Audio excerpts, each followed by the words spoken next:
அடுத்ததாக இவங்க வந்து ஒரு ஆழமான, அதாவது இந்த மாதிரியான சொற்கள் இருக்கிற குறைகள் வரைக்கும் கண்டுபிடிச்சிருக்காங்கன்னா அவங்க வந்து கிட்டத்தட்ட ஒரு மாசமா அந்த புத்தகத்தோடய வாழ்ந்திருக்காங்க அப்படின்னு தான் சொல்லணும். எவ்வளவு நுட்பமா, எவ்வளவு ஆழமா ஒவ்வொரு வரியா வாசிச்சிருந்தா இப்படி செந்தில வச்சு செய்ய முடியும். அதுதான் வந்து ஆமா, டீச்சர்களை கூப்பிடுறது. எவ்வளவு இன்னொரு தலைமை ஆசிரியர் இருக்காரு மீட்டிங்ல,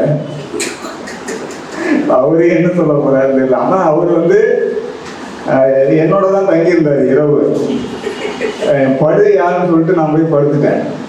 திரும்பி விழுப்பு வந்து 4 மணிக்கு பார்க்குறேன், எந்திரிச்சு பிசாசு மாதிரி படிச்சுட்டு இருக்கிறாரு செந்தில் புத்தகத்தை வச்சு. தூங்கலையா, தூக்கம் வரலைங்க, என்ன தூக்க விடலைங்கிறாரு. அதுக்கப்புறம் நான் நீங்கள் ரெடி ஆகுங்கன்னு சொல்லிட்டு நான் வந்துட்டேன். அந்த கதைகளோடைய அப்படியே இருந்திருக்கிறாரு போல. இன்னொன்று என்னென்னா, நாங்கள் ஒரு புத்தகம் அனுப்புனதே வந்து தாமதமாக தான், ஒரு வாரமாக தான் அவர் படிச்சிருக்காரு. 574 பக்கம். ஒரு வாரத்தில் படிக்கணும்னா எந்திரனில் சிட்டி படிக்கிற மாதிரி அப்படிதான் வந்து படிக்க முடியும்.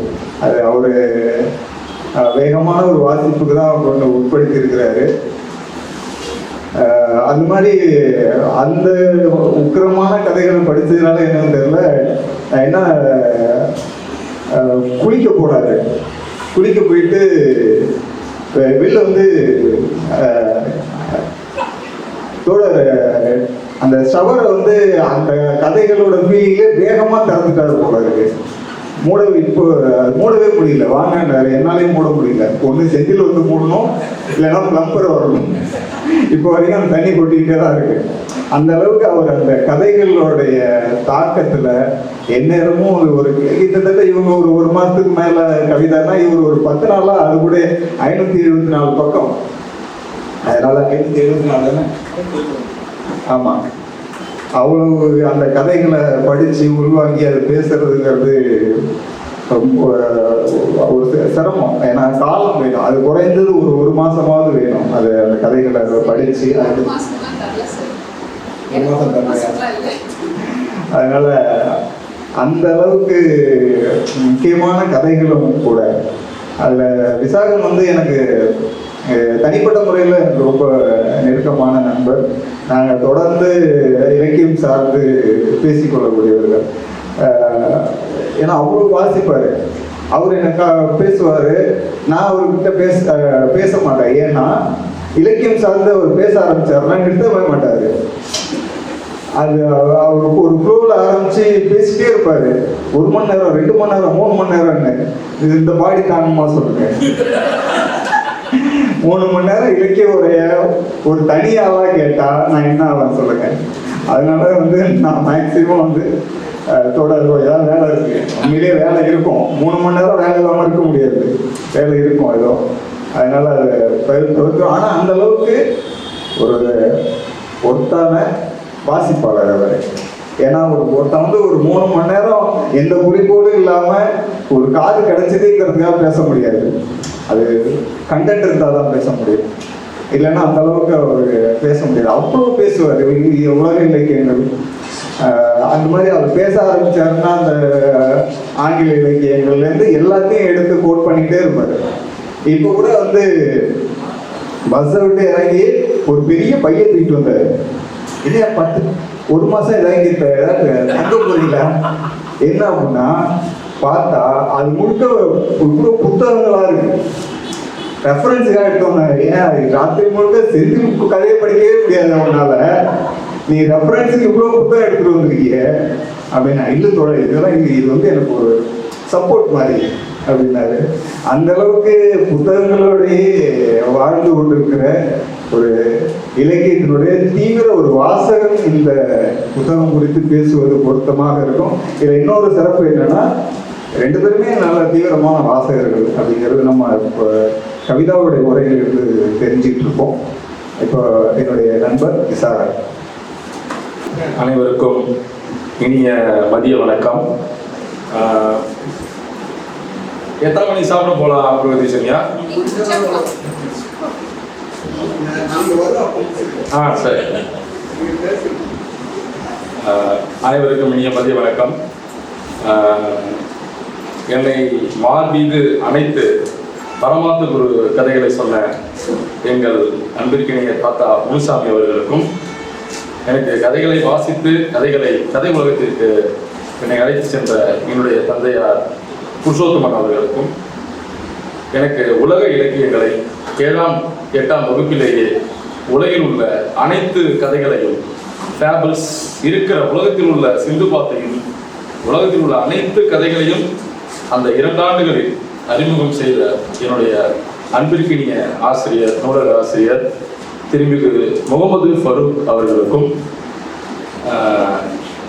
நூல்கள் வாசிப்பின் வலிமையை எனக்கு உணர்த்திய திருமிகு சுவாமிராஜ் தர்மகர், என்னை உருவாக்கிய ஒரு ஆசிரியர், என்னை முதலில் மேடையை பேச செய்த என் அன்பு ஆசிரியர் அவர்களுக்கும், ஆசிரியர் பணியை பற்றியான பார்வையை எனக்கு ஆழமாக அளித்த எங்கள் அன்பிற்கினிய அண்ணன் செழியன் அவர்களுக்கும், மேலும் என்னுடைய தாய் தந்தையர்களுக்கும், என்னுடைய ஆசிரியர்களுக்கும், நான் பிறந்து வளர்ந்த புதுவை மண் புதுச்சேரி என்றால் பாரதிதாசன், பாரதிதாசன் என்றால் புரட்சி கவி, என் தாய்மொழியை படித்தவனை என் தாய் தடுத்தாலும் விடேன் என்று முழங்கிய புரட்சி கவிஞர் பாரதிதாசன் மண்ணிலிருந்து வருகிறேன். பாரதியாரின் ஆகச்சிறந்த படைப்புகள் அனைத்தும் புதுச்சேரியிலிருந்து தான் உருவானவை என்ற பெருமிதத்தோடும் இங்கு வந்துள்ளேன். என்னுடைய நண்பர்கள், என்னுடைய உறவுகள், என்னை உருவாக்கிய எனது மாணவ செல்வங்கள், ஆசிரியர் பணி என்பது கனவு கிடையாது, என்னுடைய விருப்பமும் கிடையாது. மாணவர்கள் என்னை வடிவாக்கினார்கள், உருவாக்கினார்கள், செழுமை உறச் செய்தார்கள், இன்னும் என்னை வடிவாக்கி கொண்டே இருக்கின்றார்கள். அந்த மாணவர்களுடைய உலகத்தில் எப்படி ஆலிசின் ஒண்டர்லேண்ட் மாதிரி, குட்டி இளவரசன் மாதிரியான உலகத்தில் மட்டுமே நான் வாழ்ந்து கொண்டிருக்கிறேன்.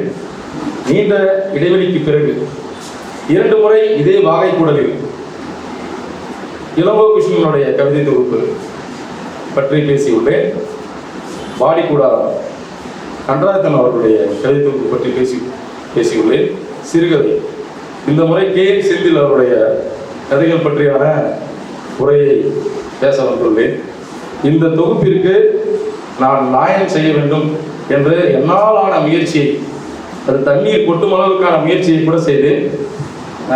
அதை நீங்கள் கேட்டு இன்புறுக்க, கதைகள் இல்லாத, கதைகள் சொல்ல தெரியாத, கதைகள் கேட்காத, கதைகள் இல்லாமல் நம்ம யாருமே இல்லை. மனிதர்கள் கதைகளால் ஆனது. அதை நான் மட்டும் சொல்லலை, உம்பர்டோ ஈக்கோவும் அதான் சொல்கிறாரு, யுலோலா நோவாரியும் அதான் சொல்கிறாரு. கதைகள் சொல்லாமல் நம்ம ஒரு நாளும் இருக்கிறது. பேருந்தில் உட்காந்தா கதை சொல்கிறோம், வீட்டில் கதை சொல்கிறோம், சொந்த பந்தங்களை பற்றி கதை சொல்கிறோம், பள்ளிக்கூடத்தில் ஆசிரியர்களை பற்றி கதை சொல்கிறோம், அலுவலகத்தில் மேலே இருக்கிறவங்களை பற்றி சொல்கிறோம், கீழே இருக்கிறவங்களை பற்றி சொல்கிறோம், அரசியல்வாதிகள் கதையை சொல்கிறோம். கதை சொல்லாத நாள்களே கிடையாது. மனிதர்கள் கதைகளால் ஆனவர்கள். கதைகள் இல்லாமல் நாங்கள் வாழ்வது கிடையாது. கதைகளோடு பிறந்து, கதைகளோடு வாழ்ந்து, கதைகளோடு மடிக்கிறோம், கதைகளாகவே மடிக்கிறோம். அப்படியான ஒரு மரபிலிருந்து நம்ம வந்திருக்கிறோம். கதை சொல்ல தெரியாத யாருமே கிடையாது. ஒரு சிலர் தான் கதை சொல்லிகள் சொன்னாங்கல்ல, உலகத்தின் தலை சிறந்த கதை சொல்லிகள் பாட்டிகள் தான். பாட்டிகள் தான் நல்ல கதை சொல்லிகள். அப்புறம் நிறைய பேர் இருக்காங்க, கதை சொல்றத அவங்க இயல்பா வரும். நான் நல்லா கதை சொல்லுவேன், பார்த்த படத்தை பார்க்காத மாதிரி சொல்லுவேன், அதாவது பார்த்த படத்தை பார்க்காத மாதிரி சொல்லுவேன், பார்க்காத படத்தை பார்த்த மாதிரி பேசுவேன். அது ஒரு டெக்னிக், அது ஒரு கலை. அது என்னன்னா, நான் அந்த ஹோட்டல்லே போய் சாப்பிட்டுக்க மாட்டேன், ஆனால் அந்த ஹோட்டலில் சாப்பிட்டதை பற்றி அப்படி சொன்ன உடனே கேட்டு ஆமாடா சூப்பராக இருக்குதா அப்படி பேசணும். அதாவது எழுத்துன்றது என்னன்னா, உண்மையும் கற்பனையும் கலந்த ஒரு மிக்சர், பிளெண்டர். எழுத்துனா என்னன்னா இலக்கியம் தான். இலக்கியம்னா என்ன, தனியாக ஒன்றும் கிடையாது, வாழ்க்கை தான் இலக்கியம். வாழ்க்கையினுடைய கூறுகள் தான் இலக்கியமாக மாறும். வாழ்க்கையில் இருக்கிற பாடுகள் தான் இலக்கியங்களாக மாறும். வாழ்க்கையில் இருக்கிற வலிகளும் மகிழ்ச்சியும் தான் இலக்கியமாக மாறும். வாழ்க்கையில் இருக்கிற கற்பனைகள் தான் இலக்கியமாக மாறுது.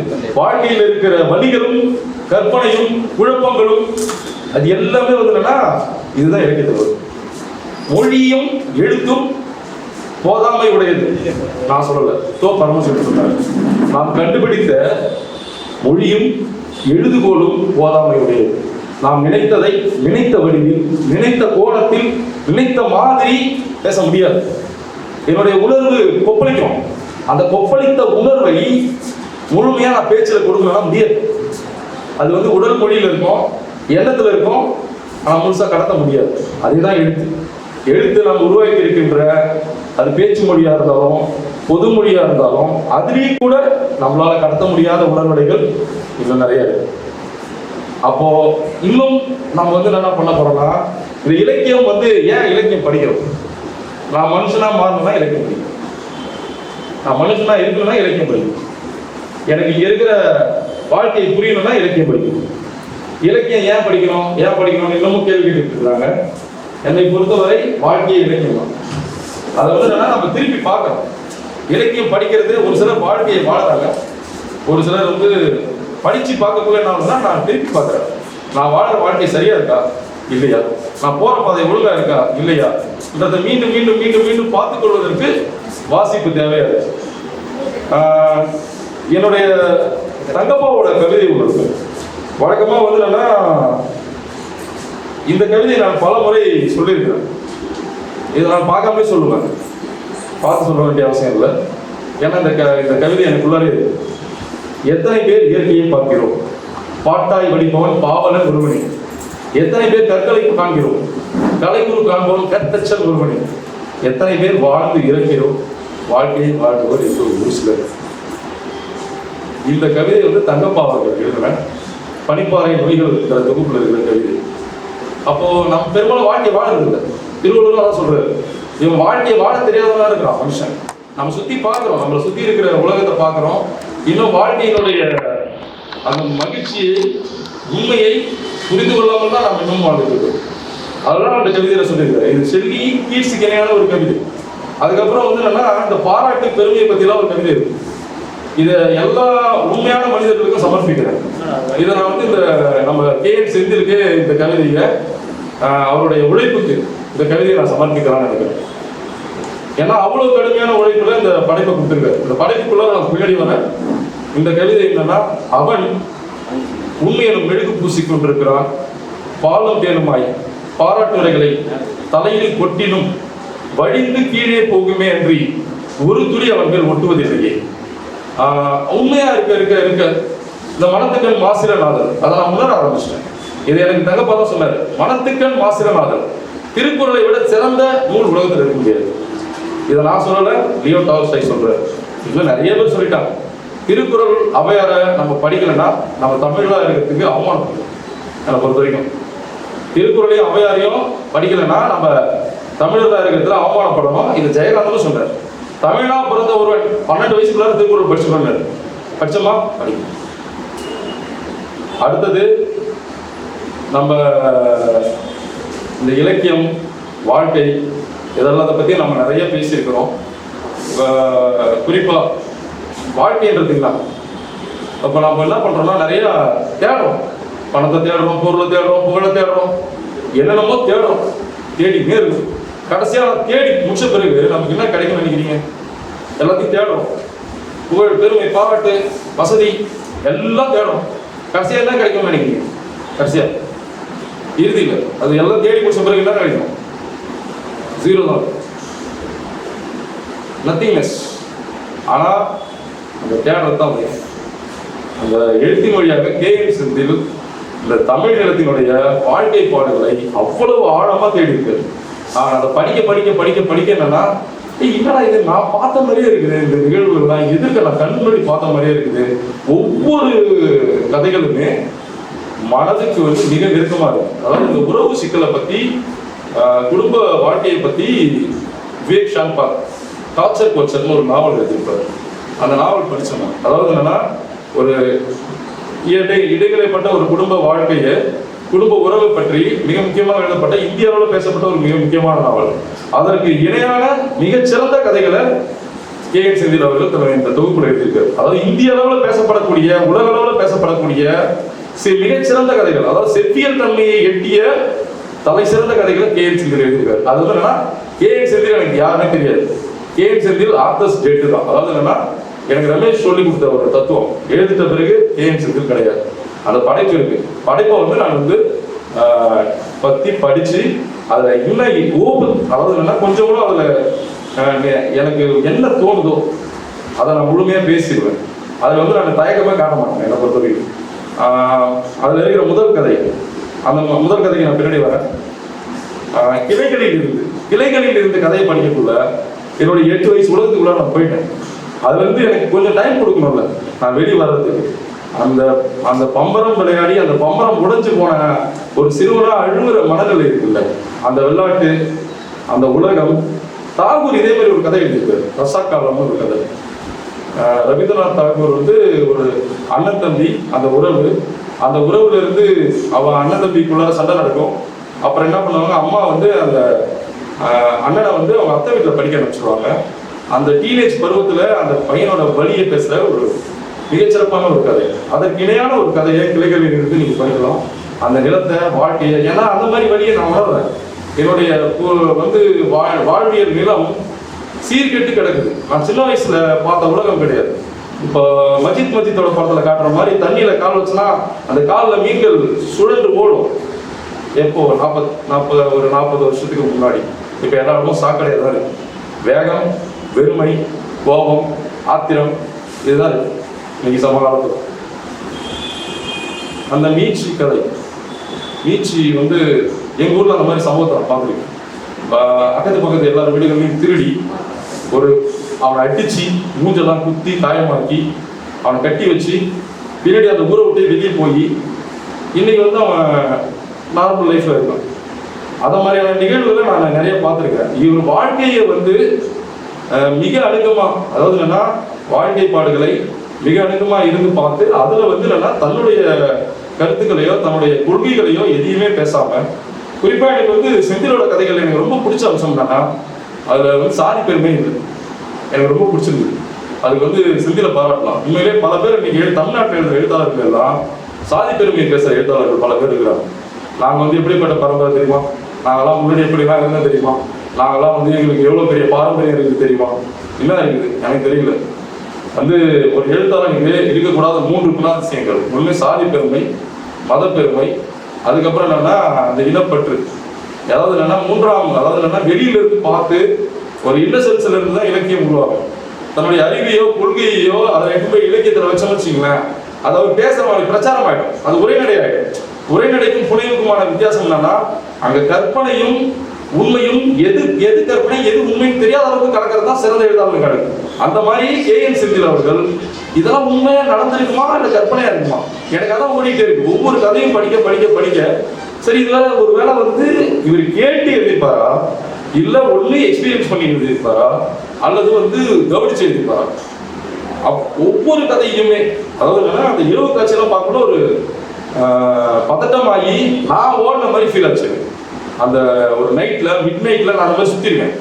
எனக்கு அது இரவு எனக்கு ரொம்ப பிடிச்சது. எனக்கு பகல் பொழுது எனக்கு பிடிக்காது எப்பயுமே. I love nights. எனக்கு வந்து என்னன்னா நான் ஒரு ரெனே டெஸ்கிரேட்ஸ்னு ஒரு மேத்தமெட்டிக்ஸ் இருப்போம். நான் அடிப்படையில் ஏன்னா எனக்கு கணக்கு பாடம் தான் என்னுடைய முதன்மையான பாடம். அவன் ராத்திரி முழுக்க தூங்க மாட்டான், சிந்திச்சுனே இருப்பான், எழுதினே இருப்பான். ஒரு ரெனே டெஸ்கிரேட்ஸ் வந்து எப்படின்னு பார்த்தீங்கன்னா ஒரு சிந்தனையாளர், ஒரு மிகச்சிறந்த கணிதவியல் வல்லுநர். அவர் என்ன ஆகிட்டாருன்னா ஒரு ராணிக்கு பாடம் எடுக்கிறதுக்கு அதிகாலையில் வந்து 4:30 மணிக்கு குளிச்சுட்டு கிளாஸ் எடுக்க போய் நிமோனியா வந்து செத்துட்டாரு. இல்லை இன்னும் கொஞ்சம் நிறைய அவருடைய கண்டுபிடிப்புகள் மேக்ஸ் ரெண்டும் நிறைய வந்துருக்கும். அந்த ராணிக்கு கிளாஸ் எடுக்க போனதுனால அவர் இறந்து போயிட்டார். ஆனால் அவருக்கு ராணி கிளாஸ் எடுக்க போனவர் அவர் கெமிஸ்ட்ரி பாடத்தை ஒர்க் அவுட் பண்ணியிருந்தாருன்னா அவர் நிம்மதியாக இருந்திருப்பார். ஆனால் அதை அவர் செய்யலை. அடுத்தது இந்த மதில்கள், இந்த உறவு, இன்னைக்கு இருக்கிற ஃபேமிலி ரிலேஷன்ஷிப், நம்ம எல்லா ஃபேமிலியும் எடுத்துங்க, எல்லாரும் அவங்களுக்கு செல் வச்சிருப்போம். அப்பா வந்து குட் மார்னிங் ஒரு விஷ் பண்ணுறதுக்கு கூட டைம் இருக்காது. பையன்கிட்ட பேச மாட்டோம், அப்பா கிட்ட பேச மாட்டோம், தாத்தா பாட்டிங்கன்னா யாருமே தெரியாது. ரிலேஷன்ஷிப் பேரே முதல்ல தெரியாது நிறைய பேருக்கு. அப்புறம் வந்து என்னன்னா அந்த அந்த சொத்து மதிப்பு, அதனுடைய டிரான்சாக்ஷன்ஸ் ப்ளஸ் வந்து இந்த குழந்தை பேர், ஒரு குடும்ப உறவுகளில் வந்து இந்த மதில்கள் கதை இருக்கு. அது வந்து அது ரொம்ப என்ன பாதிப்புள்ளாச்சு. அதில் இருக்கிற அந்த குறிப்பாக என்னன்னா இந்த பெண்களுடைய உலகம், அக உலகம். நிறைய எழுத்தாளர்கள் எழுதுறாங்க, பெண்களும் எழுதுறாங்க. பெண்கள் எல்லாம் தமிழ் சொல்ல அதிகமாக எழுதுறது. இந்திய அளவில் உலக அளவில் பார்க்கக்குள்ள உலக அளவில் தலை சிறந்த எழுத்துக்களை எழுதுறவங்க எல்லாம் பெண்கள் தான். ஓரளவுக்கு நான் கவனிச்சு பார்த்ததுல யாரெல்லாம் பரிசு வாங்கியிருக்காங்க பட்டியல் பார்க்கக்குள்ள, ஒரு சில நேர்காணல் படிக்கக்குள்ள, சிமந்தா அடிச்சிய, ஆலிஸ் வாக்கரை, இல்லை டோனி மாரிசன், இந்த மாதிரி நிறைய படைப்பாளர்களை பார்க்கக்குள்ள அவங்க Chimamanda Adichie why we are all feminist, நாம் ஏன் அனைவரும் பெண்ணியவாதிகளாக இருக்க வேண்டும் ஒரு நேர்காணல் இருக்கு. அதை பாருங்க, ரொம்ப அழகாக பேசியிருப்பாங்க. அது ரொம்ப எல்லாரும் தெரிஞ்சுக்க வேண்டியது. அந்த புக்கை வந்து பிரேம் தமிழ்ல கூட மொழிபெயர்த்திருக்காரு. அணங்கு வெளியிடா முன்னாடி வெளியே வந்திருக்கு. இப்போ பதிப்பில் இருக்கான்னு தெரியல. அது டெட்டாக்லே இருக்கு. நாம் அனைவரும் ஏன் பெண்ணியவாதியாக இருக்க வேண்டும். அடுத்தது அந்த உறவு, அதில் இருக்கிற வழி, அதுக்கப்புறம் என்னன்னா அந்த தனியாக உட்காந்து அழுவுறது அப்படின்னு சொன்னாங்கல்ல. நான் கூட என்ன பண்ணுவேன்னா, என்னை வந்து நான் அதாவது என்னன்னா நெகோசியேட் பண்ணி என்ன ஒரு சமநிலைக்கு வரணும், அல்லது கோபம், மகிழ்ச்சி, அதனால ஷவரில் போய் இன்னும் பண்ணணும். அது வந்து தனியாக போய் அழுவுறதுன்றது எனக்கு வந்து ரொம்ப பிடிக்கும். அது ரொம்ப அந்த மாதிரி நிறைய இடங்கள்ல இந்த கதைகள்ல என்ன நான் நெருக்கமாக நிறைய பார்த்தேன். அந்த பையனாக நான் பார்த்தேன். ஒரு அந்த வீட்டில் வந்து அந்த முதலாளி கதை சொன்னாங்கல்ல, அந்த முதலாளியை திட்டுற ஒரு இடம் இருக்குல்ல, அது வந்து இந்த அதிகாரத்துக்கு எதிரான குரலாக நான் பார்க்குறேன். அந்த அதிகாரத்துக்கு எதிரான குரலாக தான் நானும் பேசுகிறேன். எப்படின்னா, என் தாய்மொழியில் என் படிப்பை அழித்து, என் தாய்மொழி இழக்க செய்து, என் நிலத்தை அழித்தவர்கள் மீது எனக்கு வந்து ஒரு மிகப்பெரிய அலட்சியம் இருக்கு. அலட்சியம் இல்லாமல் நான் எப்படி வாழ முடியும்? என்னுடைய வாழ்வியல் நிலத்தை, என்னுடைய அமைதியான ஒரு மண்ணை குலைத்தவர்கள் மீது எனக்கு கோபம் வரணும்னா நான் மனுஷனாக இருக்க முடியும். அந்த அறச்சீற்றம் வந்து இவருடைய எழுத்துல மிக வலிமையாக வெளிப்பட்டு, அந்த அந்த கோபம், அந்த சொல்லாடல்கள், அதுக்கப்புறம் என்னன்னா ஒரு சில இடங்கள் அந்த வட்டார வழக்கு, அதுக்கப்புறம் என்னன்னா அந்த பழமொழிகள், இதெல்லாம் ரொம்ப அழகா இருக்கு.